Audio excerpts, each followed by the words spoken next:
Bonjour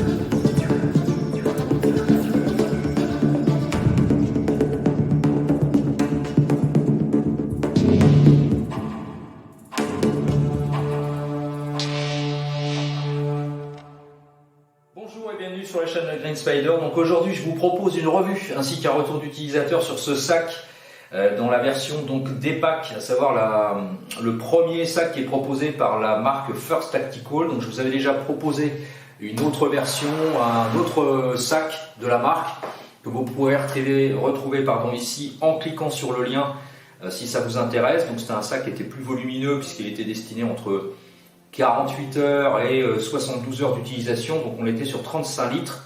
Là aujourd'hui c'est une présentation sur un sac qui fait 25 litres, donc qui est vraiment proposé pour être en everyday carry, à savoir donc type EDC. Donc c'est un sac que je possède depuis plus d'1 an et demi, donc j'ai déjà largement pu le tester, et comme je le possède toujours, que je l'utilise toujours pour cette fonction là, même si c'est une rotation avec d'autres sacs qu'on aura l'occasion de voir par la suite sur d'autres marques, mais je voulais vous le présenter parce qu'il est toujours proposé au catalogue de la marque et c'est toujours un sac digne d'intérêt. Pour commencer sur le devant, on a ici des passants molles qui sont doublés avec du velcro femelle. C'est le cas ici, mais c'est le cas également sur le dessus.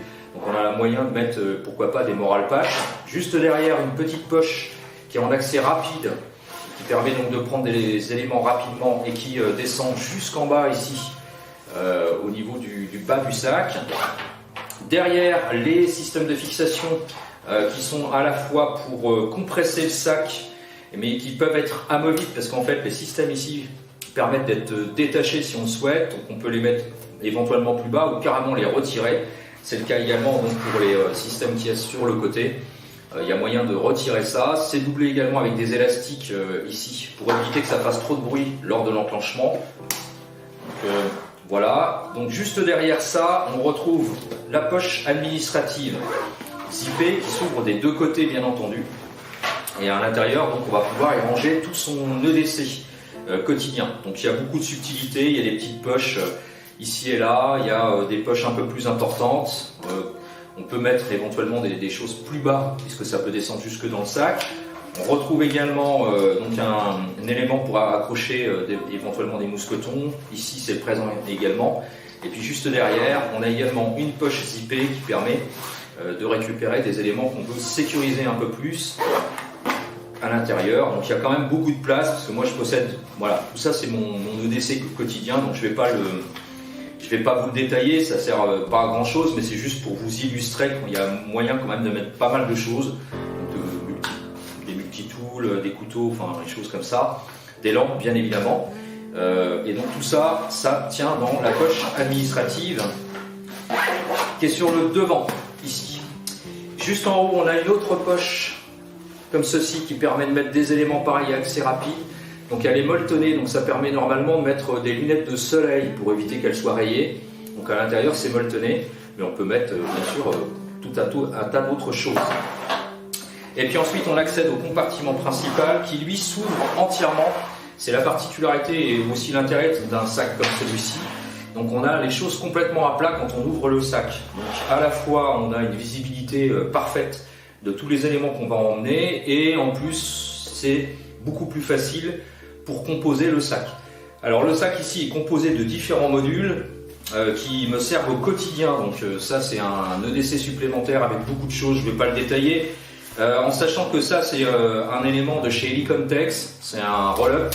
Donc c'est un élément qui permet de s'ouvrir entièrement. Pourquoi pas de se suspendre, il y a pas mal de subtilités, j'en parlerai peut-être pour ceux que ça intéresse, vous n'aurez qu'à me le mettre en commentaire et je vous ferai une revue complète éventuellement de ce modèle-là.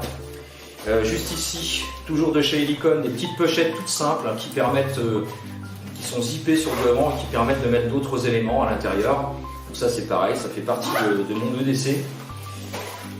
Là on a une raincoat, un Shemag, un petit extrêmement léger petit parapluie, puisqu'on rentre dans les conditions météo qui sont un petit peu délicates, donc voilà, ça peut être utile, c'est extrêmement léger, c'est de chez Decathlon, ça vaut 9 €.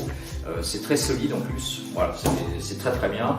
Une petite enceinte portative, et puis là un petit kit EDC dans une micro pocket organizer de chez Maxp et qui permet d'avoir tout le matériel électronique, notamment pour le rechargement. Donc, comme ça vous voyez aussi un petit peu le principe de l'EDC. Alors accessoirement là il y a un couteau fixe qui est un Mora le 110 que j'avais mis à l'intérieur parce que j'avais besoin de le transporter. Mais bien évidemment, c'est quelque chose que je ne porte pas en EDC. Il est juste là, voilà, parce que j'ai besoin de le transporter. À l'intérieur, on retrouve ici entièrement le même élément qu'il y a sur la poche supérieure, c'est-à-dire assez type un peu polaire, avec cousu le logo à l'intérieur de First Tactical. Alors ça, c'est pas mal parce que ça permet de protéger les éléments éventuellement un peu sensibles. Et en plus, on peut y accrocher des éléments en velcro mâle. Donc ça, c'est plutôt pas mal. La preuve, on peut mettre des petits moral patch par exemple, ça tient parfaitement dedans. Donc voilà au niveau de l'intérieur du sac. Alors pas de poche intérieure. Là, on retrouve une paire de baguettes japonaises pour manger qui sont en titane. Alors ça, c'est plus pour moi hein, quand j'ai besoin de... Voilà, quand je vais dans un fast-food n'importe où, pour moi ça me permet de manger plutôt que de prendre des couverts plastiques et choses comme ça. Je peux manger avec ça.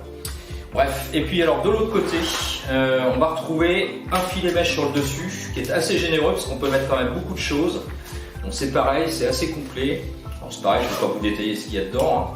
Hein. Donc le filet mèche est présent ici, il est vraiment bien conçu, il est solide, il est vraiment très solide. On peut mettre des choses assez lourdes dedans. Et juste en bas, deux poches qui ont la particularité de pouvoir être cintrées. Donc elles se développent en fait. On a la possibilité de faire des choses qui sont quand même assez épaisses. Donc ça se développe et ça permet ici, j'ai une paire de gants mécaniques, et ça permet de cintrer les éléments qu'il y a à l'intérieur. C'est valable d'un côté, bien sûr, comme de l'autre. Là c'est pareil. Donc ici on y retrouvera une casquette de chez Helicon qui est pliable. C'est une petite particularité sur ce modèle de casquette. J'ai toujours un couvre-chef avec moi. Ça peut servir pour plein de raisons, y compris pour les gants. Donc voilà, au niveau de l'intérieur du sac, comment ça se présente. Donc ça permet de ranger rapidement tous les éléments qu'on veut emmener sans se prendre la tête. C'est assez facile au niveau de l'accessibilité. Ça se fait très simplement, assez rapidement. On n'a plus qu'à refermer tout ça. Alors bien sûr, les zips sont de type YKK, donc YKK. Donc c'est quand même assez bien foutu également par rapport à ça. A noter que la toile, ça n'est pas du Cordura. C'est du nylon balistique de type 800 deniers. Donc bon voilà, c'est quasiment l'équivalent en fait hein, du Cordura en 500D. Bon, c'est extrêmement efficace, c'est très solide, il n'y a absolument aucun problème. Voilà, c'est vraiment très très solide. Et alors sur le côté, on va y retrouver ici des passes symboles sur toute la longueur d'un côté comme de l'autre. D'ailleurs ici on retrouvera une poche de type bottle holder de chez Hazardford. Donc c'est pas du tout normalement, enfin c'est pas de chez First Tactical. L'intérêt c'est que comme je suis en milieu urbain, je peux acheter une petite bouteille de 50 centilitres et la mettre là-dedans en cours de journée, donc plutôt que de la mettre à l'intérieur du sac. Voilà, c'est tout, c'est une question d'accessibilité. Et puis au-dessus, ici, on a un zip qui s'ouvre des deux côtés et qui permet d'accéder à un compartiment interne à l'intérieur du sac qui peut soit accepter une poche à eau de type jusqu'à 5 litres ou éventuellement, pourquoi pas, des matériels qui craignent un peu, comme par exemple un PC de type 14 pouces. Attention, pas plus, on ne peut pas mettre du 15 pouces à l'intérieur, je tiens à le préciser, c'est vraiment du 14 pouces. Et puis on a également des attaches sur le dessus, métalliques, qui permettent éventuellement de raccrocher la poche à eau si il y en a besoin. Moi j'ai mis un sac de Decathlon qui me permet, si jamais j'ai besoin de faire des courses, de le récupérer.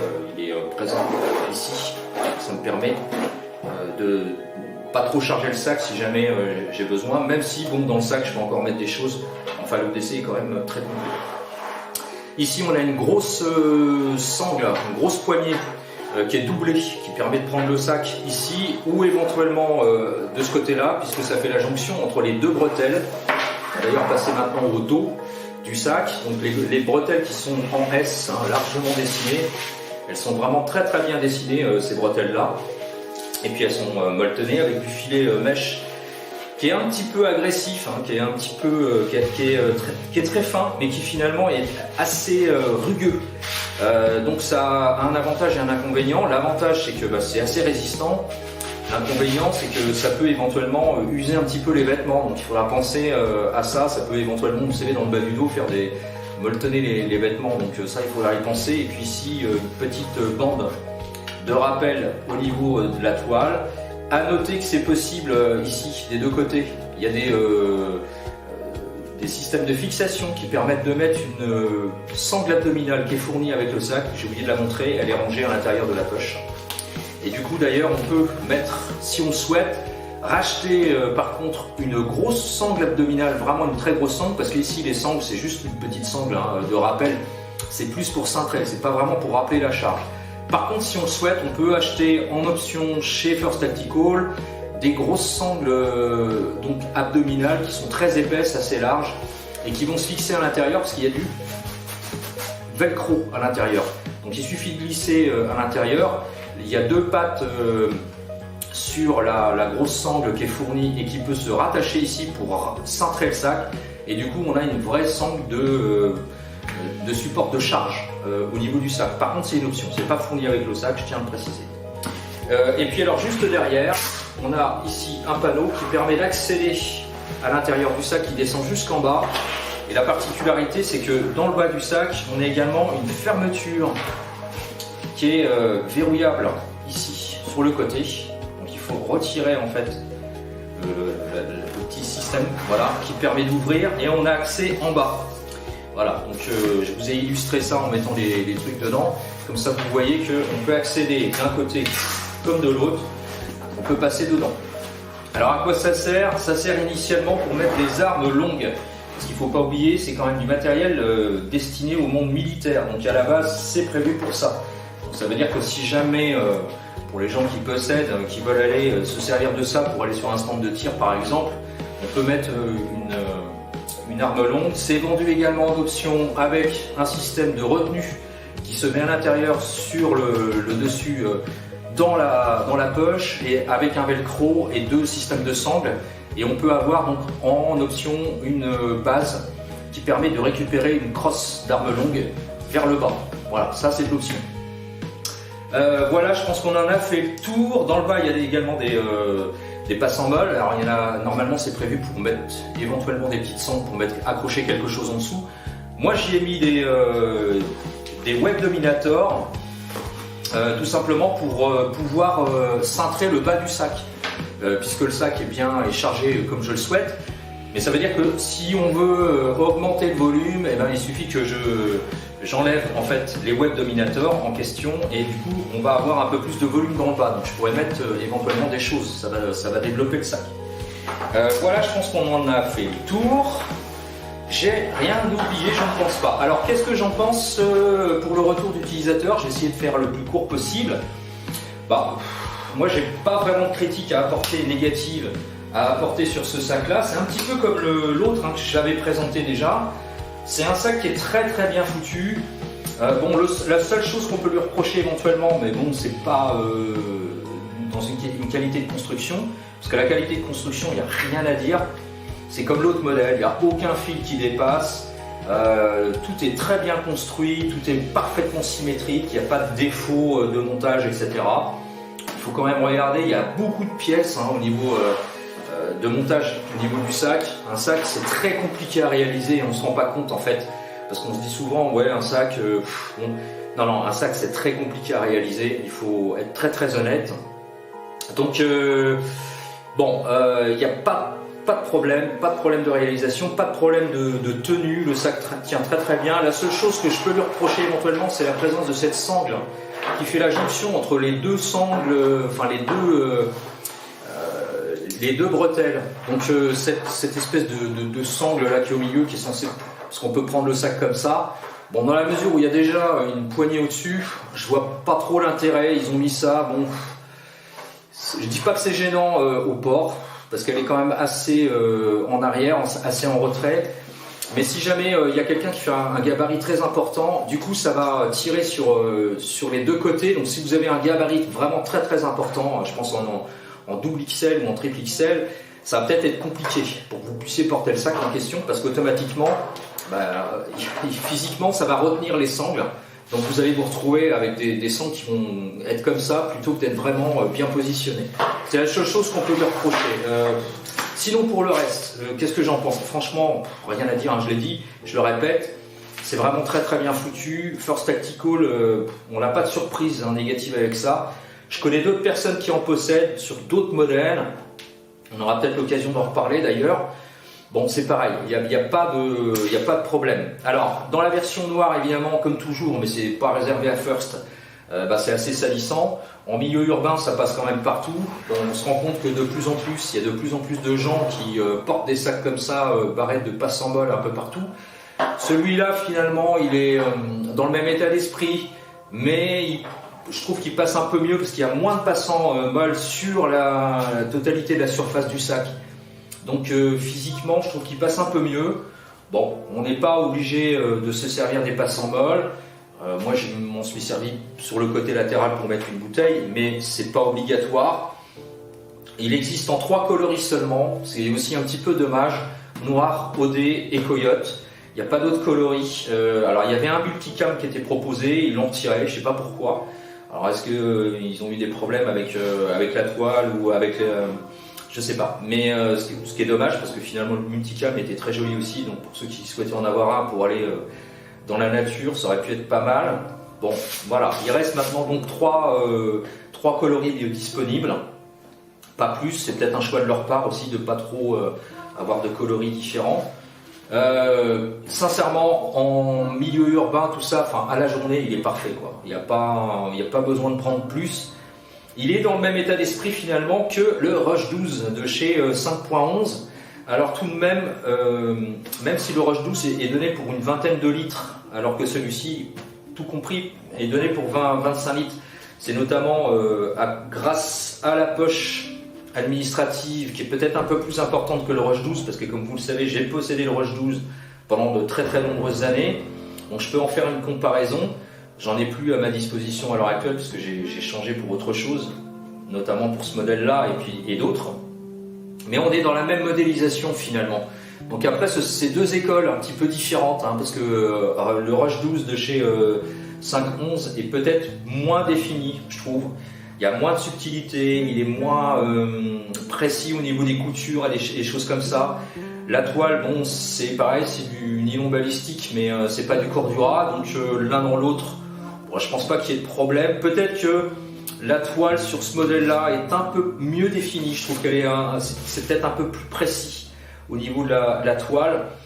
Bon, maintenant il y a un écart de prix quand même assez conséquent parce que si on reste dans le même coloris entre First et 5.11 et le Rush 12 notamment, celui-là il faut compter entre 150 et 160 euros. Donc c'est quand même un budget, faut pas l'oublier. Alors pour certains, je sais, c'est toujours trop cher un sac, mais comme je l'ai dit juste avant, faut pas oublier que c'est quelque chose qui est durable, c'est un investissement, c'est-à-dire que c'est vraiment quelque chose qu'on va garder pendant très longtemps, notamment parce que grâce à la toile, parce que c'est quand même quelque chose de très très bien construit avec une toile solide, c'est vraiment très très bien foutu. Je l'ai dit, hein, il n'y a rien à reprendre, aucun fil. Moi je suis assez, pas maniaque, mais j'aime bien que ce soit précis au niveau des coutures et choses comme ça, parce que quand on met de l'argent dans ce tarif-là sur un sac, forcément on a envie que ce soit durable et surtout que ce soit bien fait. Maintenant voilà, comme je l'ai dit, c'est un investissement, faut pas oublier, c'est compliqué à réaliser un sac, donc forcément ça devient assez cher. D'autant qu'en plus, on s'en rend compte tous, plus on avance dans le temps, plus les produits sont chers, et notamment les produits, on va dire, un peu tactiques comme ça devient de plus en plus cher. Si vous regardez sur la concurrence, sans forcément citer de marque, les prix s'envolent complètement. Donc voilà, à vous de faire votre choix entre éventuellement celui-là et d'autres modèles qui peuvent être proposés. Moi je trouve qu'il est homogène. Il est relativement compact, il tient très très bien au niveau du confort dans les épaules, il n'y a rien à dire, c'est vraiment un super sac, il est très confortable, même pendant plusieurs heures. Alors bon, c'est un modèle qui se destine normalement au milieu urbain en EDC, donc on ne le porte pas en permanence toute la journée. Mais malgré tout, pour l'avoir déjà porté pendant quand même pas mal de temps, plusieurs heures d'affilée, j'ai jamais eu aucun problème avec ça. Et on voit bien, hein, c'est quand même très très bien construit. Là ici, il y a des trous, c'est pas solidaire du sac. Alors ça a été fait parce que derrière il y a une plaque, je suis obligé de la préciser, hein, une plaque de renfort qui permet de solidariser un peu plus le sac. Donc la plaque n'est pas à l'intérieur du sac lui-même, elle est ici, elle est comprise, voilà, elle a ce dessin là. Donc ça c'est pareil, bon c'est un plus. À noter que la plaque est éventuellement amovible, parce qu'on peut retirer ici, ouvrir, et là il y a un velcro et on peut éventuellement la retirer. Moi j'en vois pas l'intérêt, je pense que ça a plutôt été fait lors de la construction pour faciliter l'insert de la plaque, plutôt que de la retirer pour l'enlever et éventuellement utiliser le sac sans rien. Donc voilà, très bon sac, franchement j'ai pas grand chose à dire de négatif là-dessus. Voilà, on en a pour son argent. C'était donc la présentation du D-Pack de chez First Tactical. J'espère que cette vidéo vous aura plu.